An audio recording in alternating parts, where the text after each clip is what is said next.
آل عمران آیت نمبر 100۔ اللہ رب العالمین ایمان والوں سے 12واں خطاب فرما رہے ہیں۔ اعوذ باللہ من الشیطان الرجیم، بسم اللہ الرحمن الرحیم۔ یا ایہا الذین آمنوا ان تطیعوا فریقا من الذین اوتوا الکتاب یردوکم بعد ایمانکم کافرین وَكَيْفَ تَكْفُرُونَ وَأَنْتُمْ تُتْلَى عَلَيْكُمْ آيَاتُ اللَّهِ وَفِيكُمْ رَسُولُهُ وَمَنْ يَعْتَصِمْ بِاللَّهِ فَقَدْ هُدِيَ إِلَى صِرَاطٍ مُسْتَقِيمٍ۔ اللہ رب العالمین قرآن کریم میں 12واں خطاب ایمان والوں سے فرما رہے ہیں۔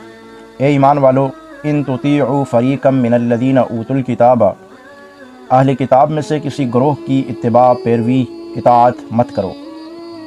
یردوکم بعد ایمانکم کافرین، وہ تمہیں ایمان لانے کے بعد کفر کی طرف لوٹا دیں گے۔ اور مطلب یہ کہ جب تم کسی اہل کتاب گروہ کی اتباع کرو گے، پیروی کرو گے، اطاعت کرو گے، تو وہ اس وقت تک راضی نہیں ہوں گے، اس وقت تک وہ اپنی جدوجہد، کوشش، محنت جاری رکھیں گے کہ جب تک تم کفر کی طرف لوٹ نہیں جاتے۔ وہ کسی کم پہ راضی نہیں ہوں گے، وہ تمہیں کافر بنانے کے بعد ہی دم لیں گے۔ اس لیے کسی بھی اہل کتاب گروہ کی اطاعت، فرمانبرداری، پیروی مت کرو، ان کی طرف زیادہ جھکاؤ مت رکھو۔ وَكَيْفَ تَكْفُرُونَ، اور تم کیسے کفر اختیار کر سکتے ہو، تم کیسے نافرمانی کو اختیار کر سکتے ہو، کیسے اسلام کو چھوڑ سکتے ہو، اور کیسے اپنا جھکاؤ اہل کتاب یہود و نصارہ کی طرف رکھ سکتے ہو، جبکہ وَأَنْتُمْ تُتْلَى عَلَيْكُمْ آيَاتُ اللَّهِ وَفِيكُمْ رَسُولُهُ، کہ تمہارے اوپر اللہ کی کتاب کلام اللہ کی تلاوت کی جاتی ہے اور تمہارے درمیان رسول اللہ صلی اللہ علیہ وسلم موجود ہے۔ اگرچہ اس کا پس منظر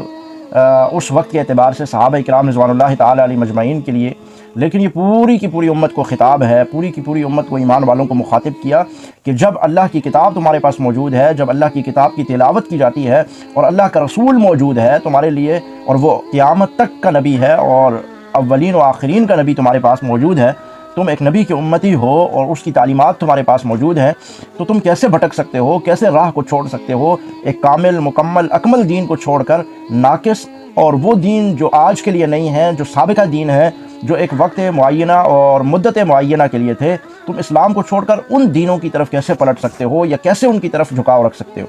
وَمَن يَعْتَصِم بِاللَّهِ فَقَدْ هُدِيَ إِلَى صِرَاطٍ مُسْتَقِيمٍ، اور اگر تم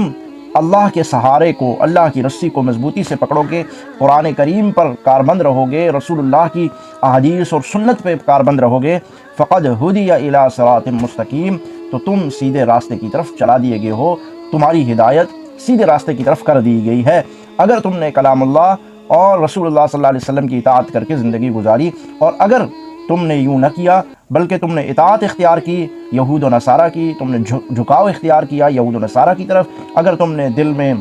محبت رکھی ان کی، تو تم انہی کی طرف جاؤ گے، اور وہ اس وقت تک تمہیں نہیں چھوڑیں گے جب تک وہ تمہیں اسلام سے خارج کر کے اپنے ادیان پر لے نہیں آتے اور تمہیں کافر نہیں بنا لیتے۔ اس لیے ہمیں چاہیے کہ ہم اپنے دین اسلام، جو کامل، مکمل، اکمل دین ہے، اس کی پیروی، اتباع جاری رکھیں، اور دیگر ادیان کی طرف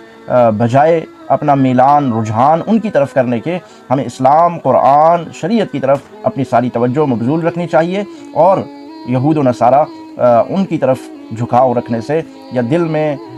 جیسے آج کل ہم کہتے ہیں کہ وہ بہت اچھے لوگ ہیں، یہ اس طرح کی باتیں کرنے سے ہمارے پاس اسلام ہے، دین ہے، قرآن ہے، جس کے پاس کلمہ ہے، قرآن ہے، دین ہے، کائنات میں اس سے بڑھ کے افضل ترین کوئی بھی نہیں ہے، اسی ہی ایک مسلمان کی وجہ سے، جس نے کلمہ پڑھا، جس کے پاس لا الہ الا اللہ محمد الرسول اللہ ہے، اس کی وجہ سے یہ ساری کی ساری کائنات کھڑی ہے، یہ ساری کائنات چل رہی ہے۔ جس دن ایک کلمہ پڑھنے والا مسلمان نہ رہا تو اللہ تعالیٰ اس کائنات کی بساط کو لپیٹ لیں گے۔ اس لیے اللہ نے ہمیں عزت، احترام، مقام